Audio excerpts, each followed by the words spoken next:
Inequality today. So last lecture, we started a new unit, right? We started our third unit, Social and Political Theory. And in this unit, I said that we're going to be talking about questions such as, what are humans naturally like? How does society impact them? Is the institution of government, has that been a good thing for humans? And what have been the effects of kind of the societies that we've developed and the ways that we've structured them? Today we're going to be looking at a philosopher named Jean-Jacques Rousseau, who's going to present for us kind of the flip side of what Hobbes was saying in the last lecture. So who can remind the class what Hobbes was getting at? First of all, about what humans are naturally like, and then whether government has been good for us. Does anybody remember?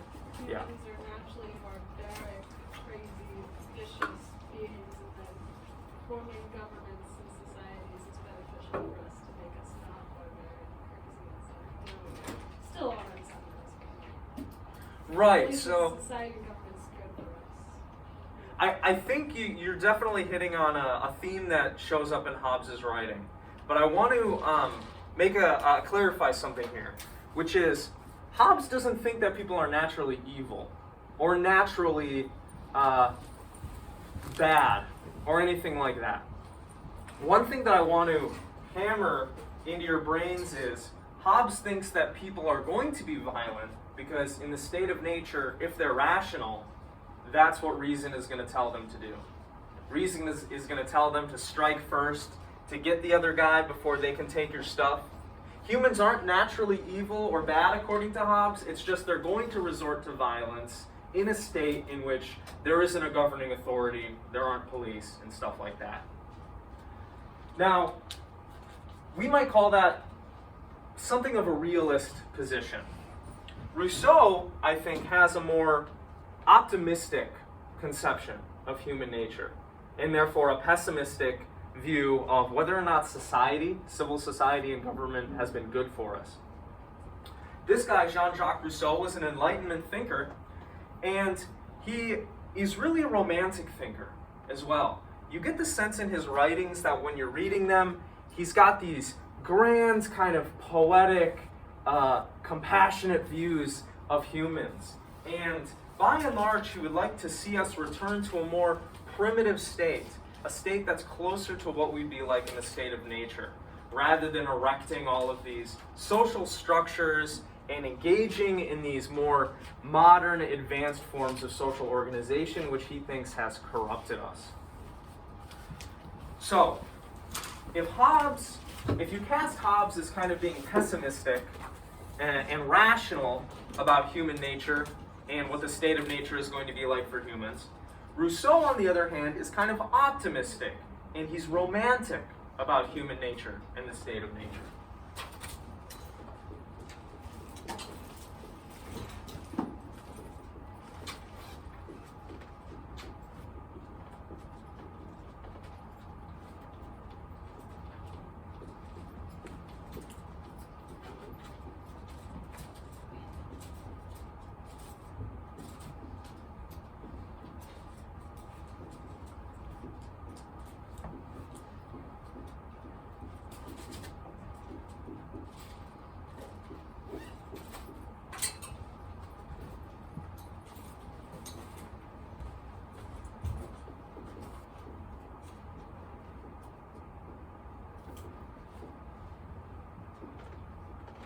His writings are very poetic. He was really one of the pioneers of the Romantic movement that was occurring during and kind of at the tail end of this Enlightenment period.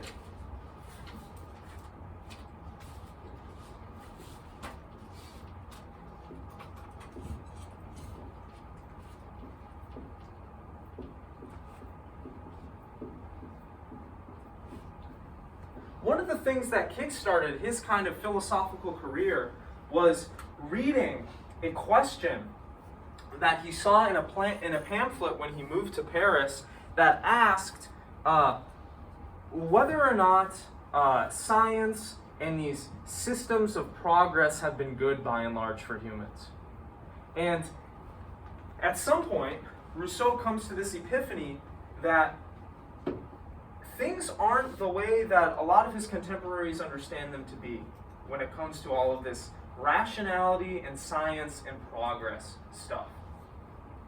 During this time in Europe, during this Enlightenment period, as I've said before, there's an explosion of knowledge, there's an explosion of technological development, and society is being radically changed by these new forms of technology and social organization. The prevailing view at the time was that all of this science and progress and rationality stuff is good for humans, and that if we just continue to follow this path, eventually we'll be able to produce some sort of utopian society for ourselves that's based on reason and science and technology. But Rousseau comes to the opposite conclusion. He's looking at society and he's thinking, oh my goodness, like all this technology stuff, all of these artifacts that we have and the way that we've organized society, it's made us weaker, it's made us more corrupt, and it's produced in us new artificial needs and things that we can't live without. And that all of these things are bad for us humans. So his view of human nature is going to be a little bit different than Hobbes's. Whereas Hobbes says that humans are naturally self-interested and competitive in the state of nature, Rousseau is going to say humans are basically good and cooperative.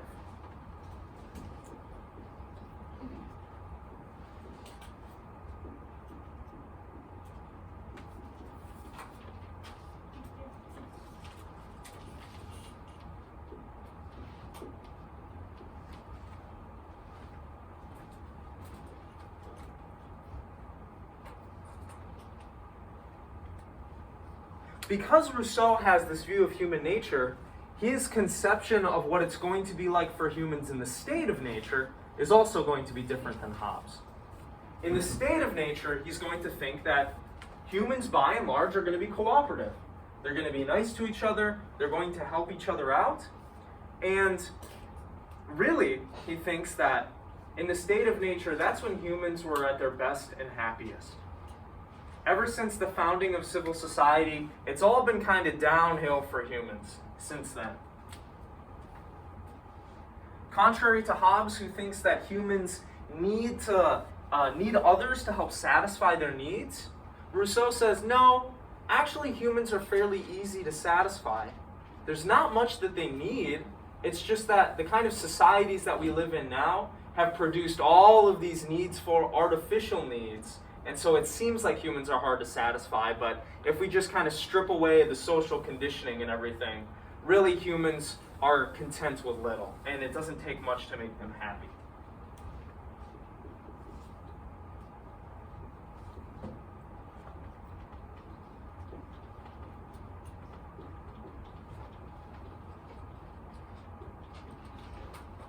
Yes, did you have a question? Yeah, how are his claims affected by the fact that this was like 300 years ago and there wasn't technology then?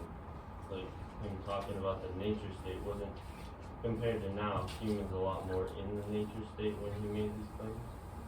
I think he would say they're closer to how they were in the state of nature than they are now. If he would be living now and seeing how society has progressed now, yeah. But still, he would think we've strayed so far from that original state of nature, and that's been bad for us. And one of the things that we'll see throughout the course of class today is he wasn't commenting so much on the technological aspect of society as he was the kinds of emotions and values that he saw other Europeans kind of embodying and prescribing to others. He's like, look, the societies that we built for ourselves, they encourage and incentivize competition. It's just a bunch of status games. We have humans in society arranged in different classes with particular, roles. And that really the formation of society has bound up humans in chains and kind of incentivized and encouraged them to get others to find them lovely and enjoyable and produced these feelings in us that have caused us to be jealous and prideful. And we don't really need any of that crap. All of that stuff has been artificially produced in us by society.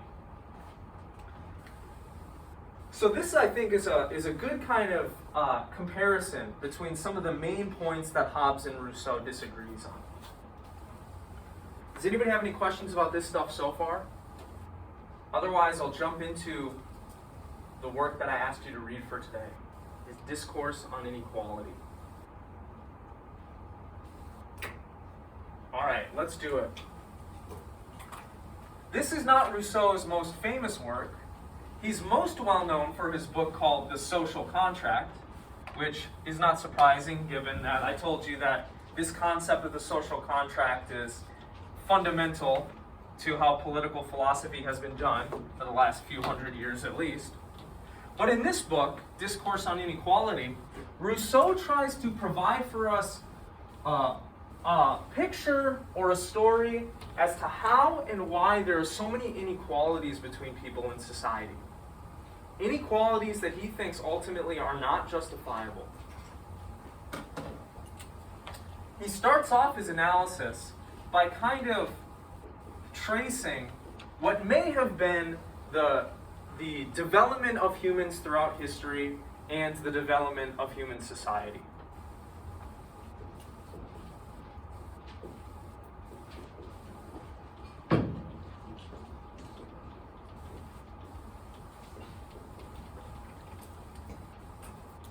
When humans first came into existence and they were mucking around trying to figure stuff out, they were really focused on survival, right?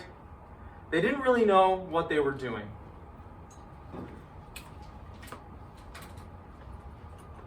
Being placed in different environments provided them with specific problems that they would have to overcome. So communities in Africa face different environmental problems than humans, in the United States or in northern Russia. Humans who were mainly focused on survival at the beginning faced specific environmental conflicts that then influenced the kinds of adaptations that they had and the kinds of tools and technologies that they were to develop.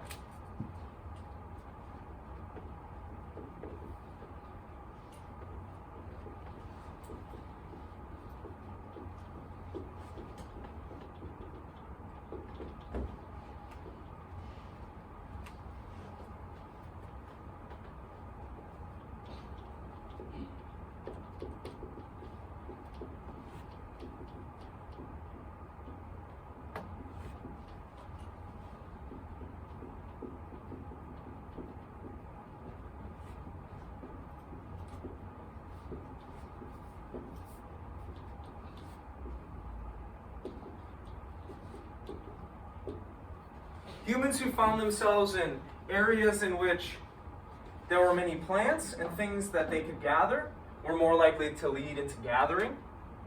Humans who found themselves in environments that had a bunch of animals that they could hunt leaned into hunting and developed the tools necessary to master that activity. Humans who found themselves near water sources that had fish would engage in fishing and develop the tools necessary for that. Slowly,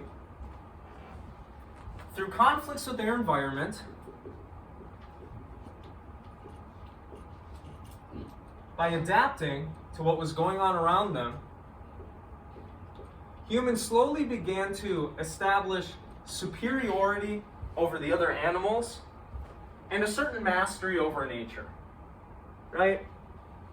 When humans first started out, they didn't really know what they were doing. They were kind of being pushed and pulled around by the environmental conflicts in which they were embedded and the animals with they had to contend. But slowly, by inventing tools, by banding together to face these issues, they were able to place themselves at the top of the food chain and establish a sort of superiority and mastery over nature itself.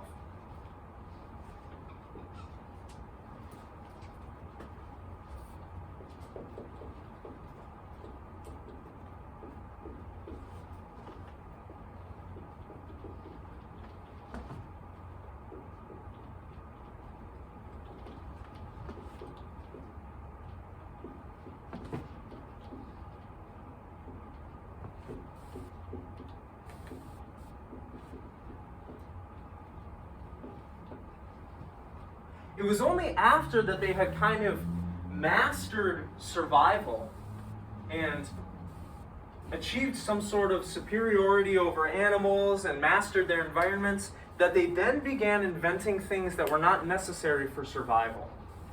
Things like social rituals, religious artifacts, music, dancing, etc.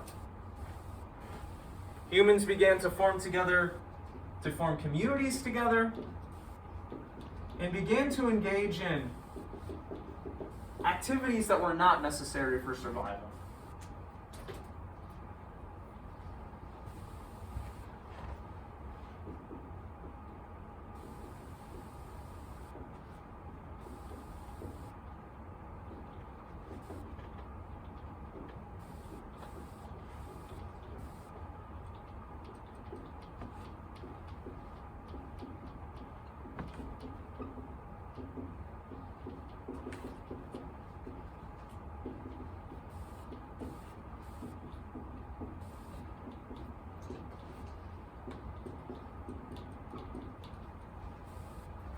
Of course, as humans began to live in communities through the course of many generations, they began to develop their own customs, they began to develop their own social rituals.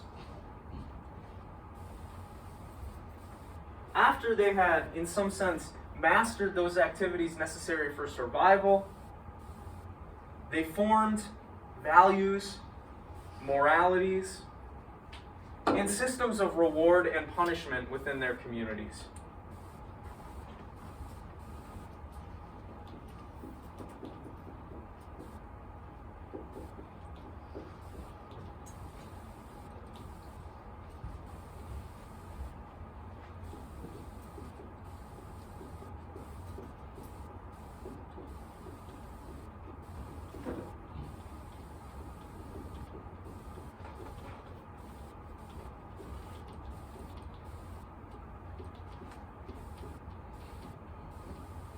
As humans developed technologically and socially, they also developed emotionally.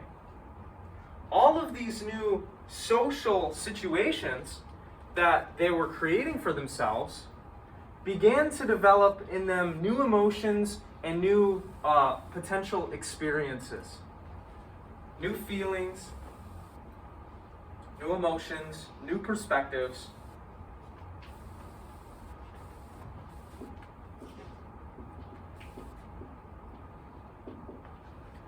And not all of these emotions and feelings were good. But we'll get there in a second.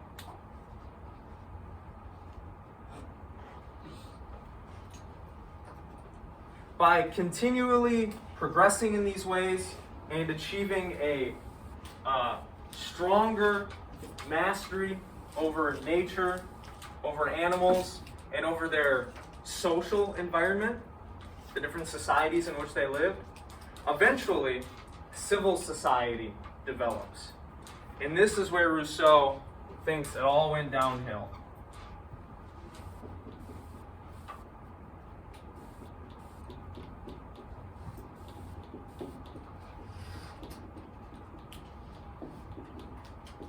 For Rousseau, civil society occurs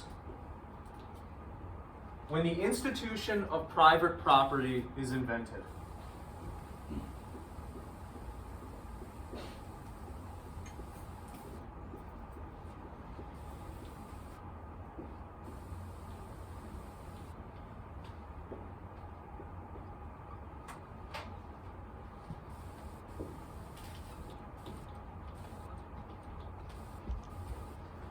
He says in this book, Discourse on Inequality, that when the first man put up stakes around a plot of land and said, "This is mine, no one else may use it or enter it," that was when civil society was first developed, and that would set humanity on a path that would eventually corrupt them and make them weaker, make them unhappier, and make them meaner to each other.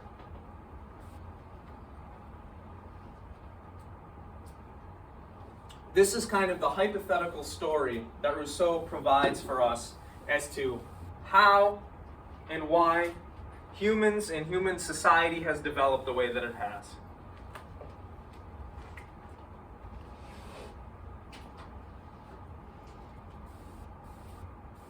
I'd like now to contrast kind of Rousseau's conception of human nature and the state of nature with what Hobbes was saying in his book, Leviathan.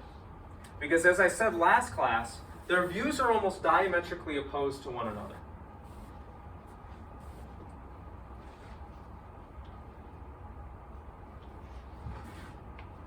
Hobbes thought that the state of nature would be what? What kind of place? Somebody shout it out.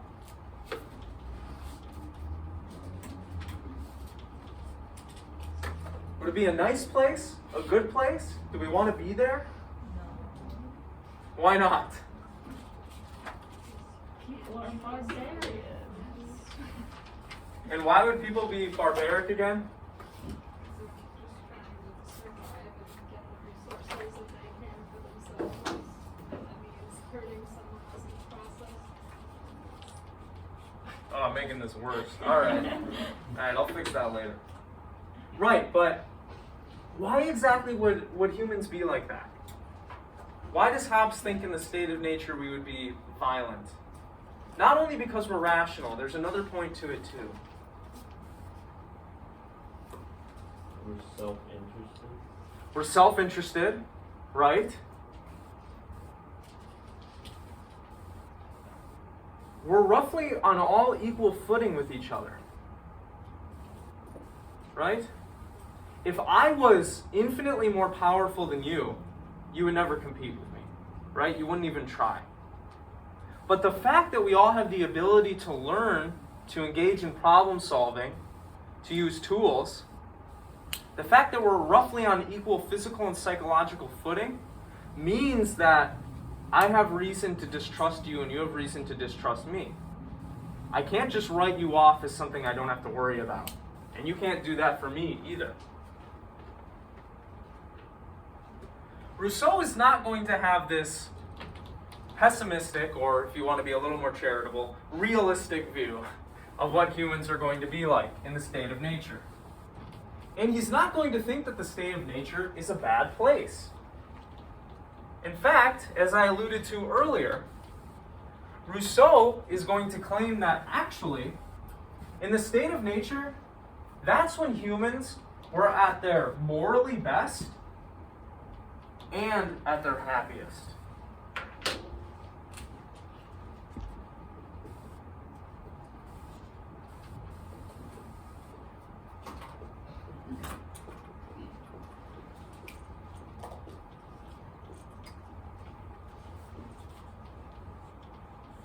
All right. I'm gonna have to live with that. Lovely, thank you. I'll try that. It was actually Rousseau who invented the term or the phrase noble savage. And what he meant by that was not something negative, but rather this idea that societies, human societies that had developed to a certain degree, but which didn't really have an institution of private property, were moral and happy in a way that we are no longer today, that we no longer have access to unless we were also to revert to a primitive state. There was a lot of discussion during this period about Native American communities in the Americas. And for the Romantic crowd in Europe, there was kind of a fascination with these communities because based on what they were hearing from explorers and other Europeans, these communities were not as technologically advanced, but they were just as psychologically mature and interesting, if not more so. So, in the state of nature, all of this information in this context is leading Rousseau to think that this is when humans were the happiest and best. Because they were, quote, placed by nature at an equal distance from the stupidity of brutes and the fatal ingenuity of civilized man.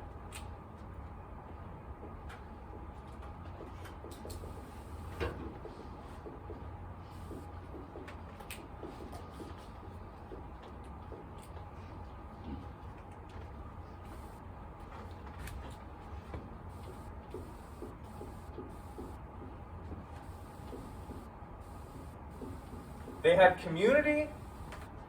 They were connected to others around them and concerned with their welfare. They had enough mastery over nature so they didn't have to worry too much about survival. But they had not developed civil society and the technology that would later corrupt them, perhaps psychologically, morally, and spiritually.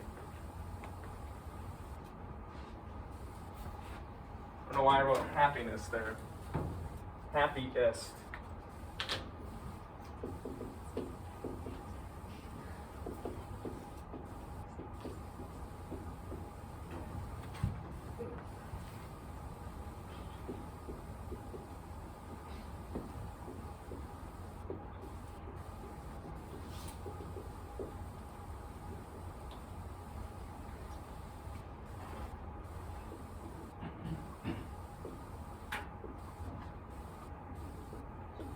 So we weren't stupid or primitive Neanderthals, but we also weren't these morally and spiritually corrupt, technologically advanced people in the state of nature. We were at a kind of a middle point between these two places, and this is the sweet spot.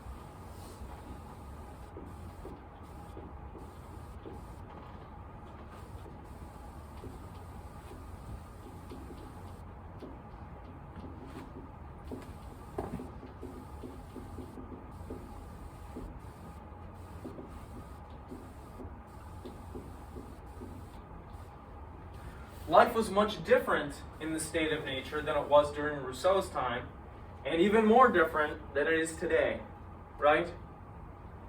In the state of nature, Rousseau thinks that life was simple, right? Society was not nearly as complex as it is now. There weren't so many things that we had to understand and keep track of. Rather, the kinds of lives that we would lead and the kinds of lives that we would be expected to lead by our communities were easily understandable, easy to follow. Humans in this state of nature would naturally cooperate. They would have what they needed, but little else.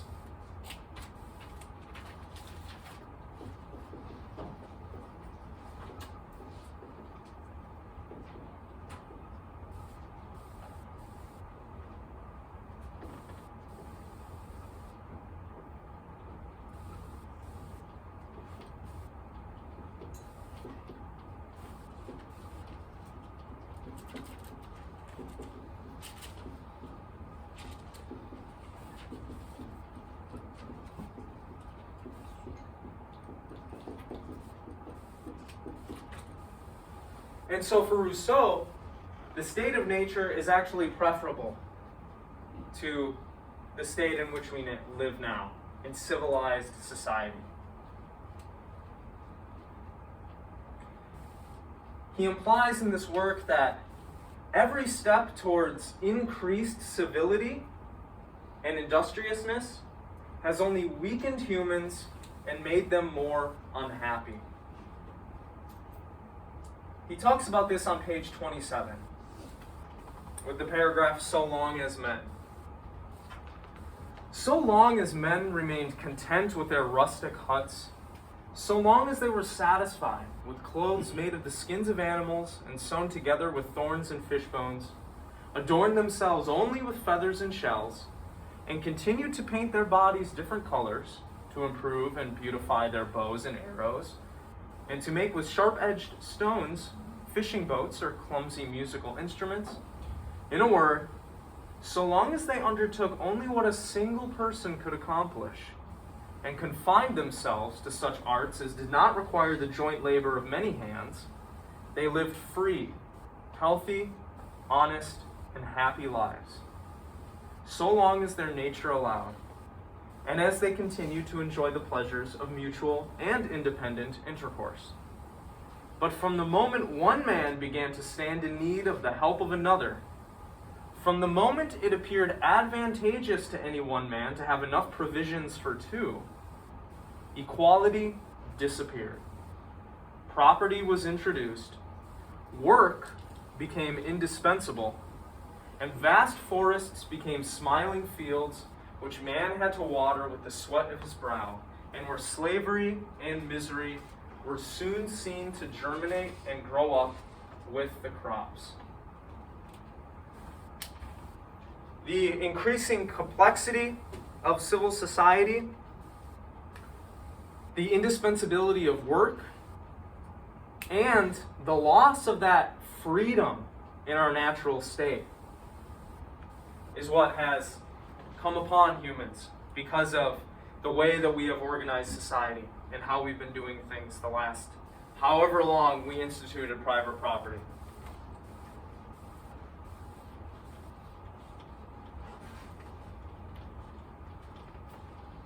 Every technological advancement, every social advancement based on private property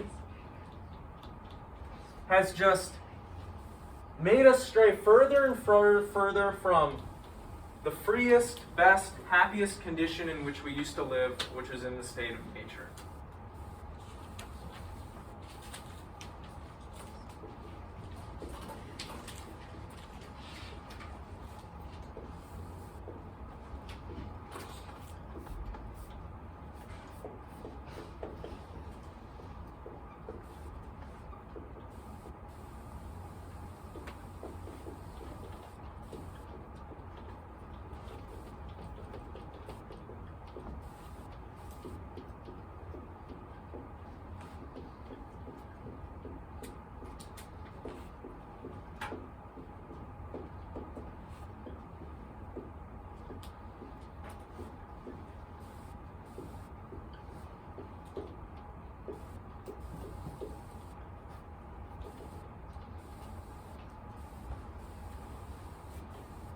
And I should add, less free as well. In the state of nature, we were free to kind of do whatever the hell we wanted. We didn't have a boss, right? We didn't have to work for someone for a living.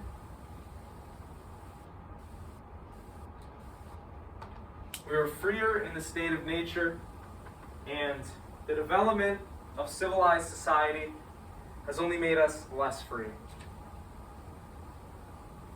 And so humans increased dependence on each other for survival, and their practice of hoarding resources that they do not need for survival began to produce what he calls artificial inequalities between people.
Artificial inequality is inequality that nature has not placed on us.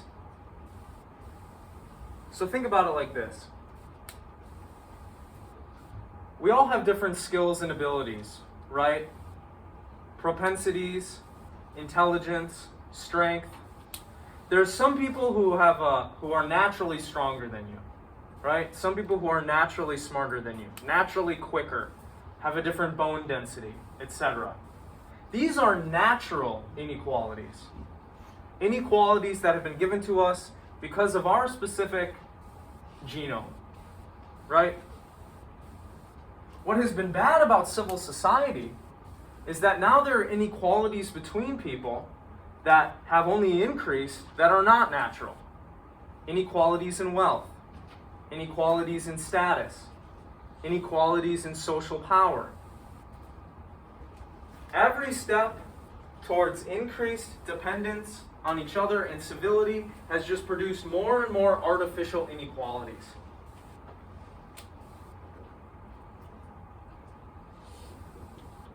And the institution of private property kind of kick-started this whole process.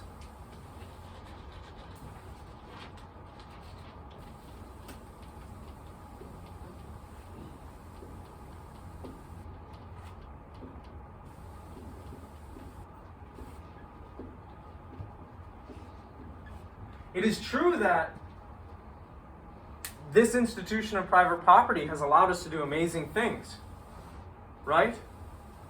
Our increased dependence on each other and our technological progress has produced for us metallurgy, agriculture, vast systems of economic wealth and manufacturing and production. But these things began to take precedence over providing for people and serving their needs. We ended up becoming the slaves of our own designs rather than the masters over these things that we've invented.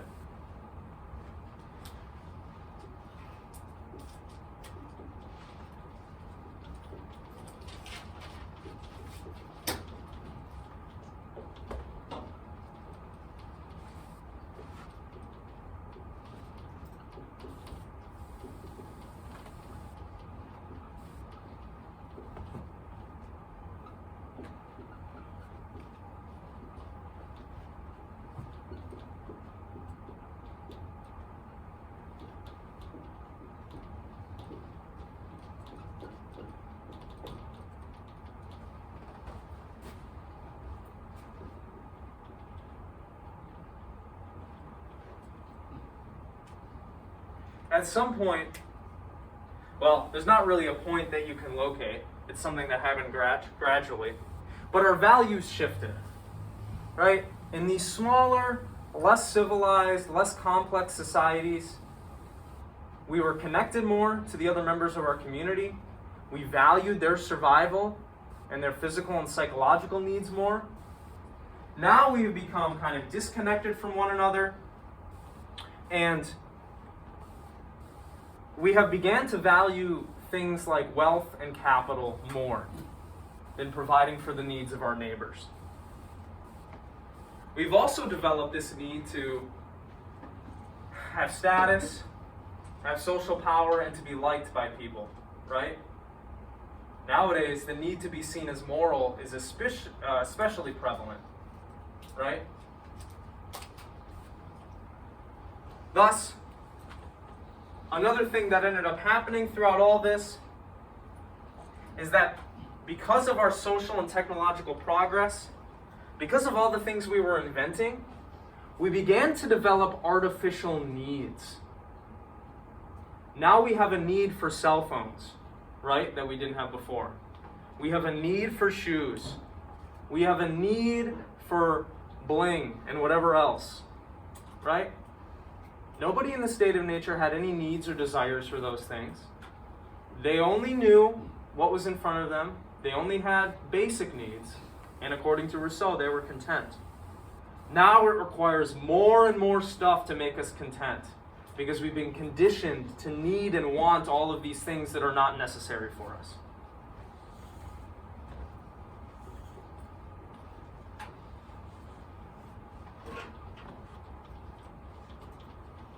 So not only did artificial inequality develop, but artificial needs began to develop in humans as well.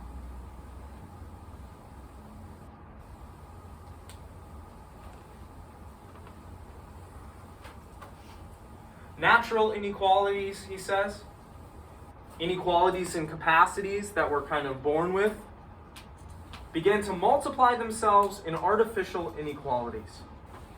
Inequalities of wealth, clout, quality of life, capital, etc. And these artificial needs and these artificial inequalities began to stoke within us feelings and desires for ambition, jealousy, and caused exploitation and oppression to develop.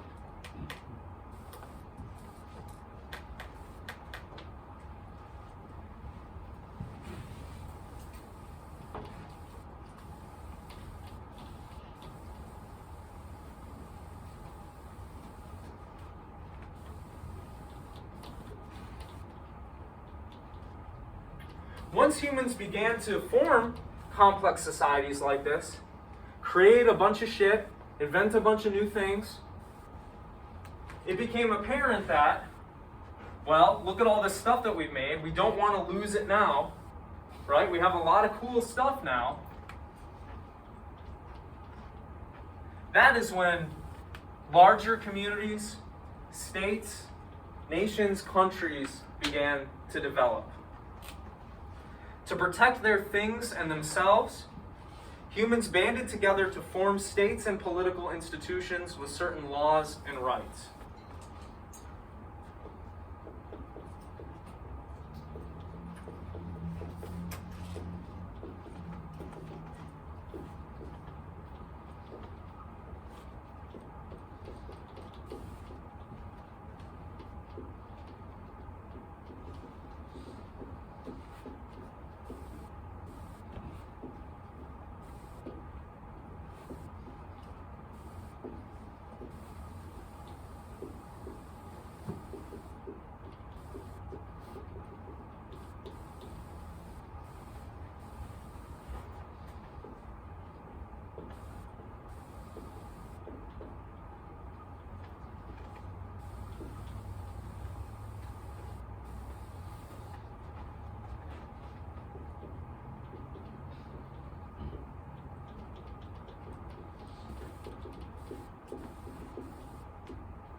On page 30, Rousseau describes this in poetic fashion.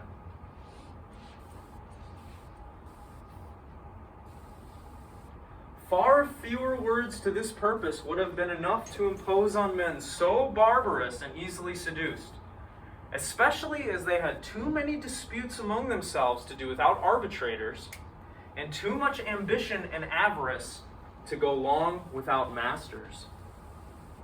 All ran headlong to their chains in hopes of securing their liberty. For they had just wit enough to perceive the advantages of political institutions, without experience enough to enable them to foresee the dangers. The most capable of foreseeing the dangers were the very persons who expected to benefit by them. And even the most prudent judged it not inexpedient to sacrifice one part of their freedom to ensure the rest, as a wounded man has his arm cut off to save the rest of his body. Such was, or may well have been, the origin of society and law, which bound new fetters on the poor and gave new powers to the rich, which irretrievably destroyed natural liberty, eternally fixed the law of property and inequality, converted clever usurpation into unalterable right, and, for the advantage of a few ambitious individuals, subjected all mankind to perpetual labor, slavery, and wretchedness. Once the first state was formed, that set off a chain reaction. Because as soon as one state is formed, all the other people that are near that state are looking at it and they're like, well, shit, they're collectively organized now. We better protect ourselves against them, and they form their own state. In self-defense, multiple states like this were formed, wars became commonplace, and all of this again was kickstarted by the creation of private property, according to Rousseau.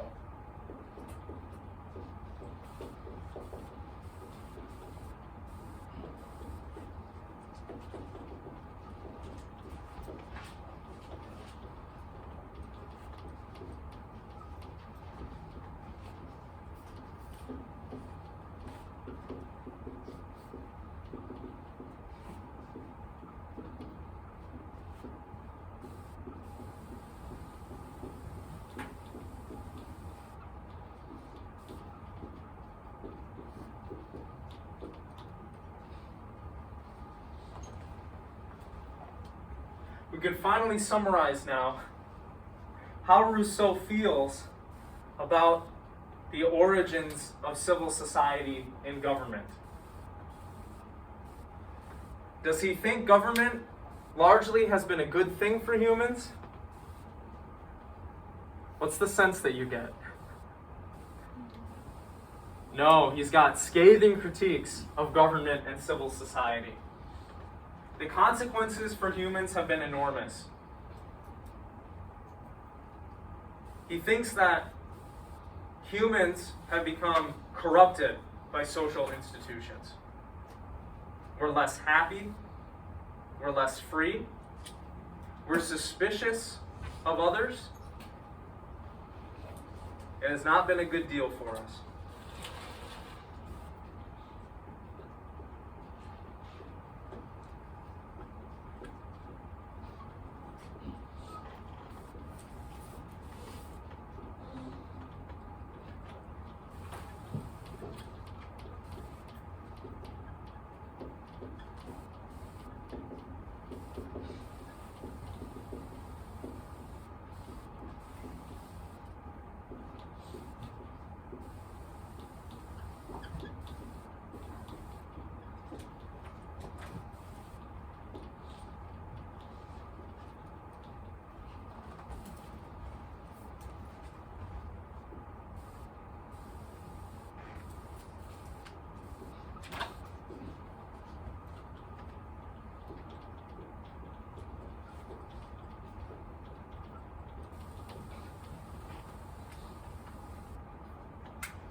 So, is Rousseau right?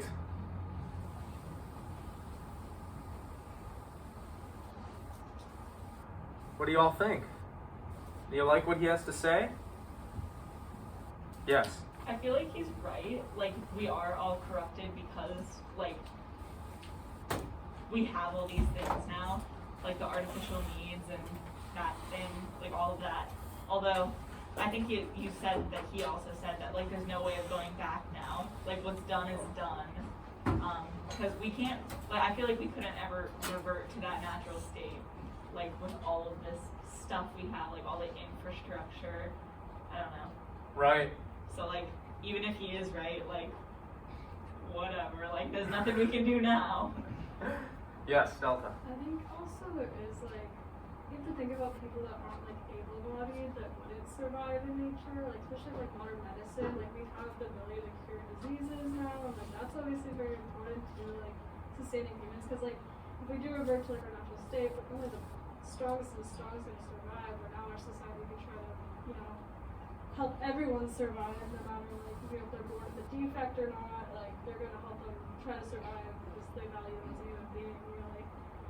You know, if you were born with a disease, you're kind of just, oh, well, you're just going to have to die, I guess, which I feel like that kind of sucks. But I like his point about, like private property. Like, I never understood, like, how, you know, some dude bought, like, property, like, 200 years ago, and now his family can just have that forever. I'm like, how does that work? I just, like, don't understand that, especially because, like, I'm talking, like, United States specifically, like, you know, like, African Americans couldn't even, like, buy property till very much after, you know, the white man had the opportunity to buy property. So they had this head start to, like, get as much property as possible, which builds a wealth. I mean, that's obviously that's a big inequality. So I do agree with, like, private property kind of being, like, the start to, like, artificial inequalities and stuff. But it does, you know, I still believe, like, you know, we do need, like, modern medicine and things to help human beings kind of survive. Okay. Yeah. How do the rest of you feel? Yes. I feel like he's right that this has all corrupted us a lot, but I'm also not as optimistic as he is about the state of nature. I feel like no matter what, we'd be corrupt. Like, human beings are just naturally greedy in my mind, so I feel like he's got it right, especially with the private property. I see that very much, but like, I don't have that much faith that we would have been better beforehand.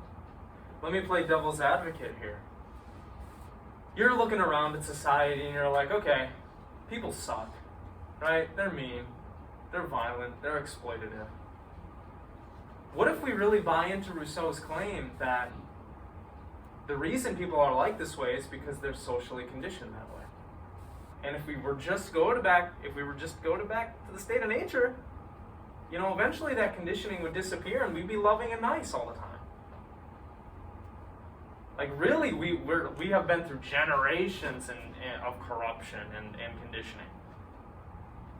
Does that seem likely to you? I mean, I can see it, but I still don't, like, I would love to think that way, that, you know, maybe we could be all nice, but like, there's always going to be a want for power, and whether the power is money or land, or like, just stuff to control, it's always going to be there. Like, even if we go back to the state of nature, it's going to be, I have more resources than you. Try to take mine. Oh, you can't, because I'm going to kill you. Oh, you do. So. Yeah. Alexander Solzhenitsyn says that the line between good and evil runs through every human heart. It's not just that we've been conditioned to be bad. It's that we all have to contend with the bad wolf and the good wolf, right, inside of ourselves. If y'all have ever heard of that image. Kind of going back to the point you were talking about Native Americans and how like they look at that. I mean, if you look how like a lot of Native American cultures, if you study like their cultures, they were like conditioned and raised to be very much a community working together for the better. You know, you'd have some people weaving the basket, some people going hunting. Like, but it was all like for the community, and not like the individual self. Where like our society, we're conditioned to get your job for yourself and your family. Like that's kind of it. You're not really working to help out your neighbor, you're working to help out yourself. You're not working for like the better of the community. You're just working for yourself, which I think, if we, the society did decide that, maybe we could just all like work together for the better of everyone, distribute like resources a little bit better, then, maybe everyone would be a lot happier. But at this point, I don't think that could happen because we are so like individualistic, You can make donations obviously to like organizations, working, putting your wealth towards those, but like for the most part, I feel like we are just working for ourselves and our immediate families. Yeah, and even a lot of people aren't doing that. Yeah. Right. Yeah. Yeah. I question how the state of nature would even be possible, because over thousands of years, there's gonna, like, if we were to restart, I think the same thing would just happen again, because people are going to start trading and developing, and then eventually those people that band together are going to be more powerful than the tribes or whoever else, so they'll either convince them to join or overpower them and take over. And I argue that the state of, like, our nature is kind of society. It's eventually going to happen. Right. As soon as one community decides to centralize, right, their resources and their power, it's almost like, well, that's going to set off a chain reaction, right? Everybody else is going to do it then, because they're like, well, shit, look at those guys over there. They could come take our stuff if they wanted. We better make sure that doesn't happen, and they don't kill our children, right? Like, would it even be possible to, revert back to a state of nature-like scenario? I was just going to say, I didn't understand the part where he was saying that he didn't think that like music, dancing, and all this artificial stuff is good for human nature, but that's still part of human nature as long as we know it. Right, yeah. I don't think he would have problems with those things in themselves. I think a lot of what he's commenting on in his philosophy are the contemporary manifestations of that stuff that he's seeing in society. And how those institutions and those things are weaponized in a certain way or treated a certain way. One of the things that he critiques a lot in his writings is this thing that he's seeing in European culture, where everyone is constantly trying to beautify themselves, make themselves more knowledgeable, make themselves seem cooler, because they want everybody's attention. And they have almost a sort of like narcissism about them. Much of that narcissism, he thinks, has been kind of stoked by these technological advances and these explosions in technology. Now we have all this crap. Now we have all these new social conventions, and it's like, that stuff has been bad. Throw it out. Does anybody think Rousseau is wrong? Is he being maybe a little hyperbolic? Is he exaggerating here? Maybe a little bit? I feel like he's right that there's new problems that come about, but I don't think that the solution is to just throw everything away. Yeah, and it might not be possible. That says something off in my mind. We do have different problems now, and it's we need cell phones and all that stuff. But like Delta said about the modern medicine, dysentery was really bad and that killed a lot of people. But we don't have dysentery anymore. They're just different issues. Right. And there's more cancer now than there was then, or maybe we just didn't know about it then. Who really knows? But once again, we fixed things like dysentery and smallpox. So those aren't. They're just different worries. It's I don't know. What's worse?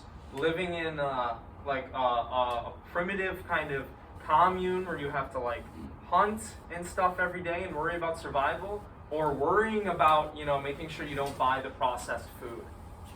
Right? There's food everywhere for us. We can just walk down the street and get it. The lights are on. We have clothes. It's wow, we have a lot of stuff, a lot of good stuff.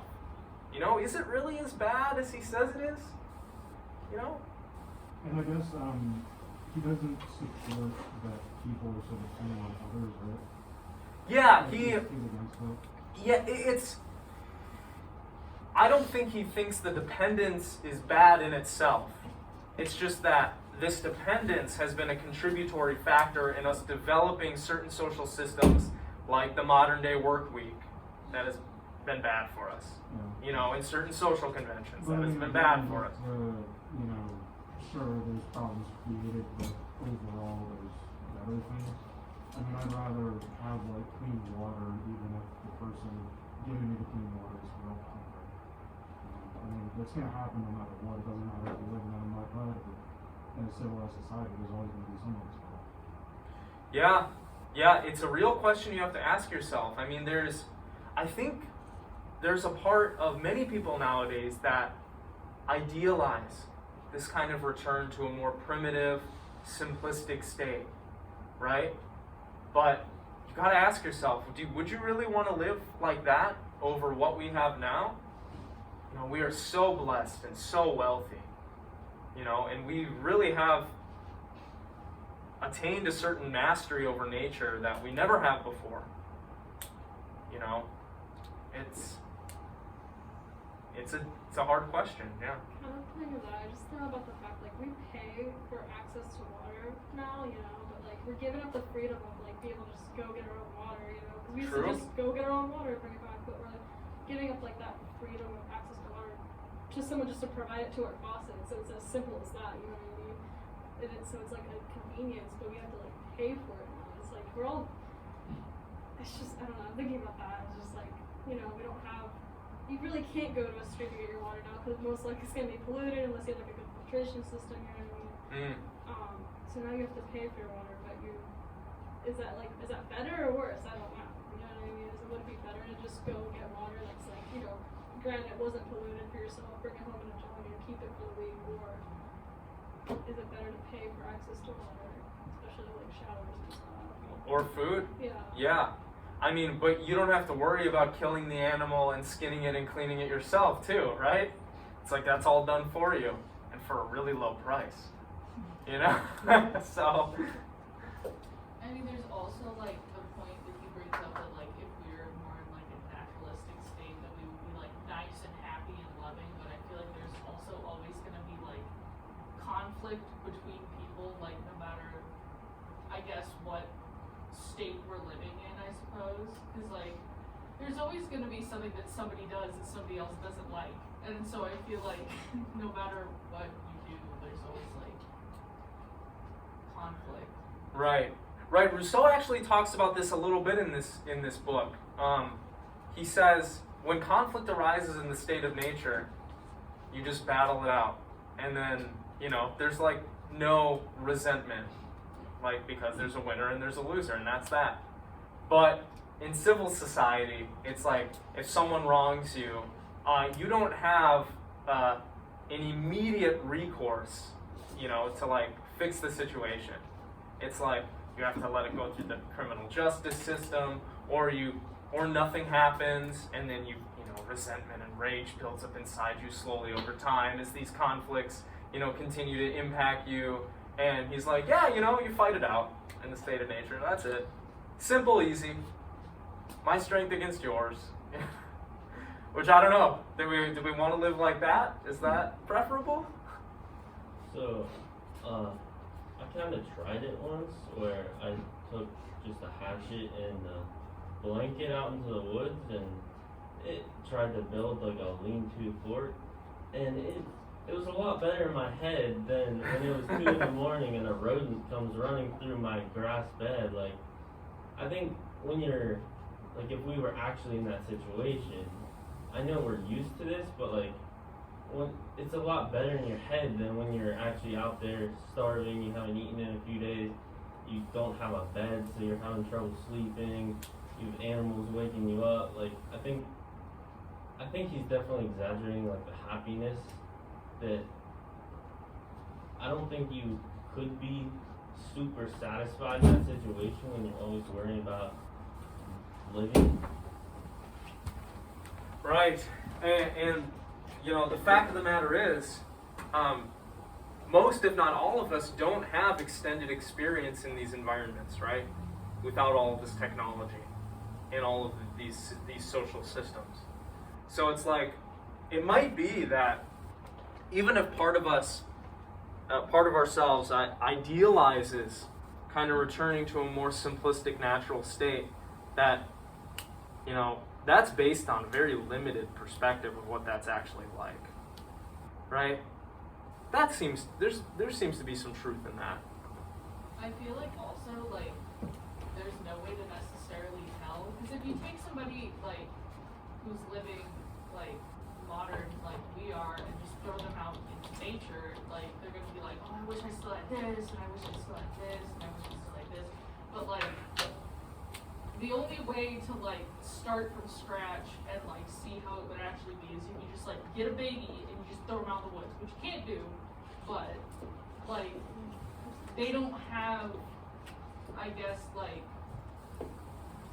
they don't have the experience of, like, modern society, and so they can't be like, oh, well, when I was in modern society, it was like this, and I didn't have to deal with this. It's just like, it's sort of just like the basic, I guess, view that they can get without, like, this background knowledge of, like, civil society.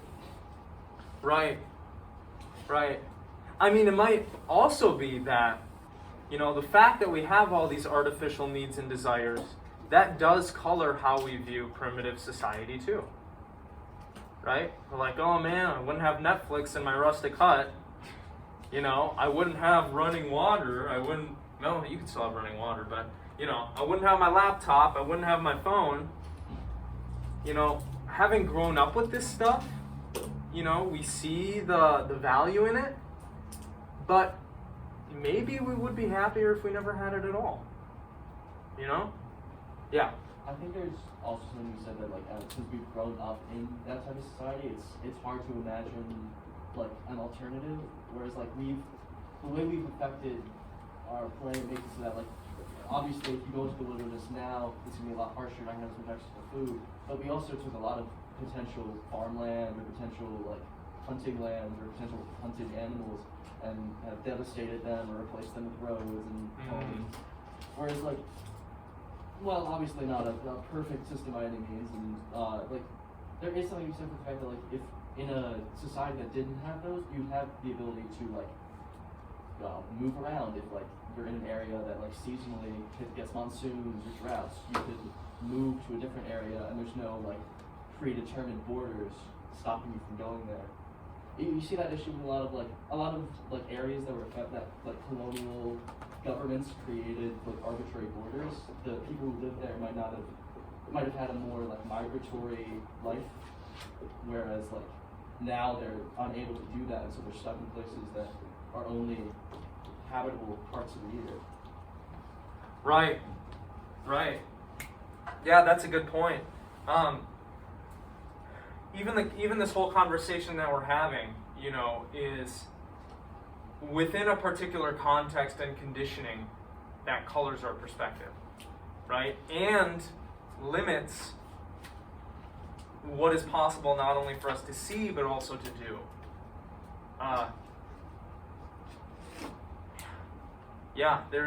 It's not clear, whether or not humans would actually be happier having a simpler, more primitive life than we do now. It doesn't seem like we would be happier, given the fact that we're conditioned to enjoy and use all of these pieces of technology that we have, right? I don't want to go without electricity, right? I love the fact that I don't have to, stay up for a long time in the forest waiting for something to come by so I can kill and eat it. Probably wouldn't be very fun. Wouldn't be very enjoyable. But yeah, a question that needs to be asked is, how deep does the corruption and the conditioned perspective that we have on this conversation go? Because as we were talking about earlier, the fact that we are corrupted, if we are corrupted, and Rousseau is right, we don't know how far back that extends, right? Maybe we've only recently become corrupted, or maybe we've been corrupted for so long that, we have some sort of false consciousness now about the fact that we even think our society is better than a primitive one. There's no way to know, how deep that goes psychologically. And so the question can always be brought back around to, well, you only think that because you're corrupted. But it's like, I don't know, how do you answer that? What other thoughts do y'all have? Do you like Hobbes or Rousseau better? I was just gonna say, I think generally speaking, he was kind of living in a tough time where everything came about really suddenly, and people are still kind of figuring it out too. Because, if you look now, like, things that you would do at that time probably get shot for right away. Here you kind of a little bit more civilized, I guess, it makes a little bit more sense. Slavery is obviously still a thing. Yeah. So, I guess a little bit more adaptive to how people feel and how things feel. How do we feel about how our individual character has been molded by Western society? Are you proud of who you are?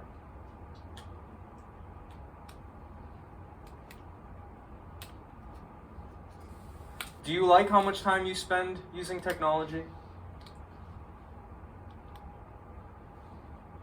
Do you think the kind of consumptive lifestyles we lead are good?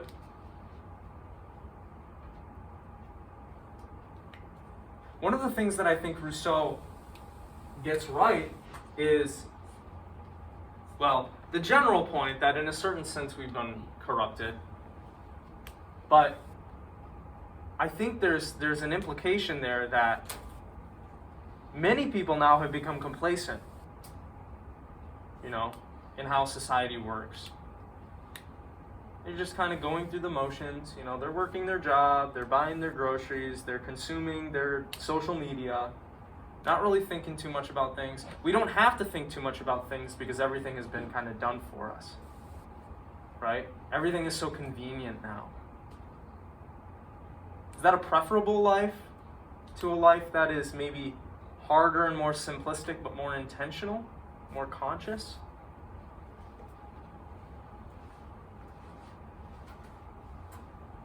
Yeah. I feel like with a harder life, it might be more satisfying that you're surviving. Like, I go to class, and I go back to my room, and I sit on my phone until I'm like, gotta do my homework. And I Right. do it, and half the time I'm not even doing my homework. I'm on my phone on TikTok. So I'm just like, okay, it's time for bed. It's 2 a.m. Let me behave. But like, if I had a life that was a little harder, I feel like, I'd be like, yeah, I did something today. I didn't just read a textbook online. I actually did something. So I feel like it might be, yeah, it's gonna be like harder. And I may not be like as happy, but I'd be more satisfied. And even the nature of our accomplishments have changed, right? Within the last 2 days, I put 16 hours into Elden Ring. Okay? That's not not doing anything out there in the real world. I'm playing a fucking video game. Okay? I'm not affecting anyone or really building anything. Okay? But I'm having fun. So, I don't know. Is it better to have fun? Or is it better to actually do stuff out there? You know? I feel like intuitively doing stuff out there is going to allow me to be more satisfied. I haven't thrown my controller yet, but I don't feel like I'm really accomplishing much in this digital world, right? Yeah. I feel like I've experienced that firsthand. Like, I've gone, weeks in summer where I haven't done anything productive and, hung out with my friends every day, watched the sunset, drove around, bought food, did all this stuff, and I had a great time. It was a blast. It was so much fun. But then, like, in contrast, like this weekend, for example, or last week, for example, I went to nationals for track and field, and it was the most tiring, exhausting, mentally draining. I mean, the week was very tough, but I ended up finishing second in the country, and I feel way better about myself and got more out of a week of grueling, mentally exhausting, physical hard work than I did out of those however many weeks I did of just prancing along, having a happy little time. So Right. I don't know. I'm just saying, like, I agree with that. I think it might be harder, but I think you'll get more out of it, and it might not necessarily be happiness, but I don't know. In the end, I feel like I got more pleasure, more satisfaction out of working hard and doing something than just kind of living life. Does it seem like it's hard for y'all to actually do the things that are going to build your character and, like, build yourself up and become stronger? I don't even know what that is. Like, I don't know how to do that. I don't know what I need to do that, because, like, maybe if I knew, I would think it was hard, but as of now,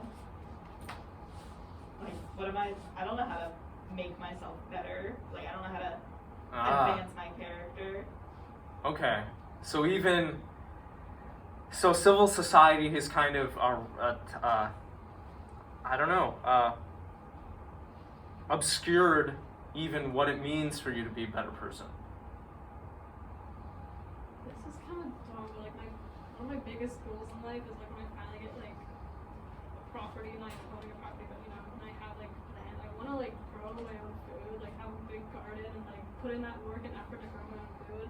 Cause like I could just go to the grocery store and like buy it there, but like I don't know, there's just something in me where I just really want to grow my own food and have that like satisfaction of like I literally grew this out of seed and I'm eating it in my salad, and like that's really cool to me. Like I love cooking and baking and everything, and like I just love making stuff from like scratch, but like instead of just like going and buying at the store, which like obviously like I eat plant-based, so like it makes it harder to find those things, so a lot of times I do have to make it myself, but like that satisfaction of like knowing I just made my own, I grew my own food and made it myself is like something I really want out of my life, which is like such a small like dumb thing, and I know it'll like be harder and like more time consuming than just going to the grocery store. I mean, now you can just get the groceries delivered to you, literally just take your phone and it comes to you, but like I don't want to do that. There's like this part of me that's like I really just want to grow my own food. It's such a small thing, but I feel like having to go through that would like make myself a better person, because I actually know like where my food's coming from. Like I know the effort that it takes to grow a tomato, because it's not as easy as it seems, because like conditions can make it harder, and like learning the whole process of like what grows when, like that just seems really cool to me. I just like never had like right now I live in an apartment building that gets no direct sunlight, so I can't even like grow anything in there right now. It's literally like I tried having like a few plants, they're all dead within a week. But like once I have like a house and I can like actually grow my stuff that's like all it's like just garden and grow and stuff. But like it also have to go to jobs and stuff too. Cause like I don't know, I like we mentioned last class, like I used to work so much in high school. Like there was like this satisfaction, like oh, I'm earning so much money, this is so good. But like realistically, I didn't really care about that. I just knew because I needed to survive. So I'd rather like switch out like working for money than like for like gardening my own food, if that makes sense. Those different satisfactions. Like for me, growing my own food would be so much more satisfying than making a lot of money working at a job. Right. Right. It's what you want to do. You're not like just working for somebody else's goals or, you know, just putting money in their pocket or whatever. We've been talking a lot about, you know, the cons of the way we've organized society now. What are some of the pros? What's great about the society in which we live? What are you thankful for? What are you grateful for? Like travel and access to talking to family, like they're across the country, you can call them in a second. We can travel on a plane in a couple hours to the other side of the world. Yeah, that's really cool, right? It used to be back in the day, if you wanted to get somewhere, you had to walk there. And we sure as hell ain't gonna walk to France, right? Probably, so. Like they said, health and, you know, those type of benefits, living longer and feeling better. Yeah, modern medicine is pretty awesome, right? My uncle is gonna be going in for surgery to get some cancer removed. Probably wouldn't even know cancer was there or be able to have it removed, you know, 100 years ago. Just like, I don't know, I guess this might have to do with travel, but like seeing things, like we study space, which is wild. Like it's kind of unnecessary because we don't really need to know to like better ourselves here, but it's really cool that we do it. Like we know about the moon and the other planets and like the ocean.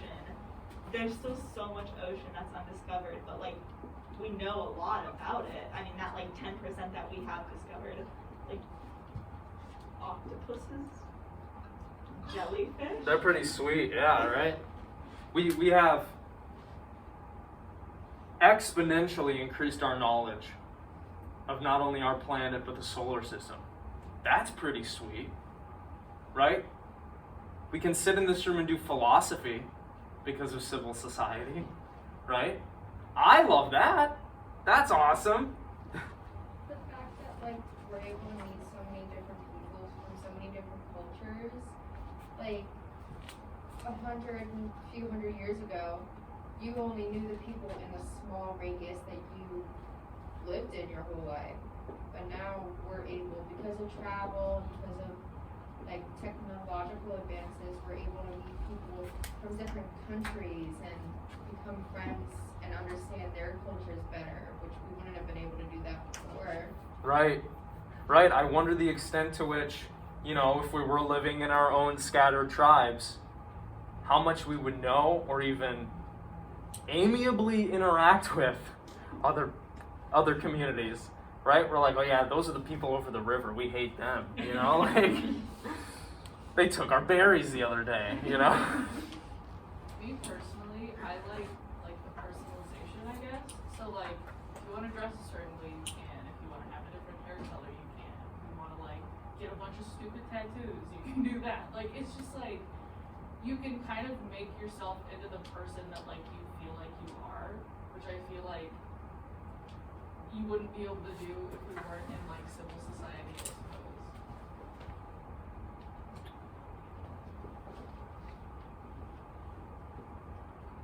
Carl Jung calls that individuation. We're better able to individuate ourselves thanks to the technology and structures that we have. Although we're limited in a lot of ways still, right? Like, you know, I can't transform myself into somebody that has, you know, hooks and like blue skin without like a lot of money, right? So there are limits to that, but yeah. I was just gonna say like communication. My dad and grandparents are all going through a lot of medical stuff right now, and like if it weren't for like phones or some other, or text or whatever form of communication, I wouldn't know how they were doing until I got like the letter from the courier after a few months of travel. Right, and then by that time you're like, I hope they're still doing okay. I guess I'll write a letter, you know, like. Does anybody want to mention some of the cons that we haven't put up there? There's a lot, I know. What don't you like about our society? I said this on Monday, but like the inequality, like we're making ourselves more equal, I guess. Like, I don't know. Well, what Rousseau said, right? Artificial inequality. Yeah, and we were talking about this in another one of my classes today, but like the money stuff, like even if you and I are like paying the same amount for like our electric bill, if I make less than you, then it's still like unequal because we have to pay the same amount and one of us is on a lower income. I guess it's like equity. I don't really know the difference, I'm not gonna lie. I'm just going based off what I like talked about today. But yeah, like that's still a huge, huge issue in our society. Right, yeah, we don't all have access to the same resources. We don't all have access to the same opportunities, right? I suppose to a limited degree the same would be in a primitive society, right? Like if you're the son of the chief or whatever, like you're going to have more opportunities than, you know, somebody who isn't. But what else? It kind of reminds me of like this, like, I guess mental crisis that I have a lot of the time. It's like, I feel like every, like, I guess, I don't even know how to word it, but like everything that we have in place, like, is made up. You know? It's made up, and yet it's so hard to change this made up thing. And somebody was like, we should do that. And everyone's like, sure, go for it. But like, if it stops working, everyone's like, well, we gotta do this, and this to change it. And it's like, well, then just do it. It's made up. We can just flip the script if we want to, but we don't. Yeah, so maybe you would describe that as that we've gotten so big and we've gotten so complex and our systems depend on systems that like our systems are durable. You know, and insofar as those systems have defects, those defects are not easy to change, right? So I guess you could put that in both categories. Durable systems or whatever, I don't. There are many different ways you could hash that out. Yeah. Did you have one? I don't know. I guess it's like playing off what she said. Although, like, with our country and money, like, we talk about this deficit, but why does the deficit exist if we make our own money? Like, I don't know. If like, we make up the cost of things too. I don't understand how we could like run out of money if we invented money. Like, we're making it up as we go. Like, if things cost certain amounts, like, I don't know. Well, yeah, I mean, we could just make a whole bunch of money and then we could all collectively agree, you know, that money has a certain value. And like, it could even cause, or like, it could cause inflation if like you didn't change things about it. But like, exactly. Like, we just make up these rules like, oh, if you print more money, there's gonna be inflation. So like, don't have inflation. Make it not happen. Yeah, like if we create our own rules, why not? Yeah. We could go back to trading shells if we felt like it. Exactly. Yeah. Yeah, so I guess what I'm trying to get at with this whole exercise is I think there's truth to both pictures, right? It seems like Hobbes gets some things right. It seems like Rousseau gets some things right. It's not clear to me that either one of them are totally right about everything, right? There's a lot to criticize. There are a lot of defects with our society. But there's a lot to be grateful and thankful for too. You know, it's important that we don't lose touch with that gratitude. Because we don't want to become, you know, just hateful, resentful people of everything. That's not good for you, it's not good for anybody. So does anybody have any closing comments or questions? During the next few lectures, we're going to be talking about particular forms of social organization. We're going to be looking at Plato, a chapter in one of Plato's books, The Republic, in which he tries to provide for us a picture not only of the ideal human being, but also the ideal city and what that looks like and how that's organized socially. So we're going to talk about democracy, we're going to talk about tyranny, we're going to talk about oligarchy, we're going to talk about aristocracy and all these potential different forms of social organization and what their potential problems are. So kind of have that banging around in your head while you read those chapters. We good? Anybody have any questions? All right, I'll let you go then. Have a wonderful day and a wonderful weekend.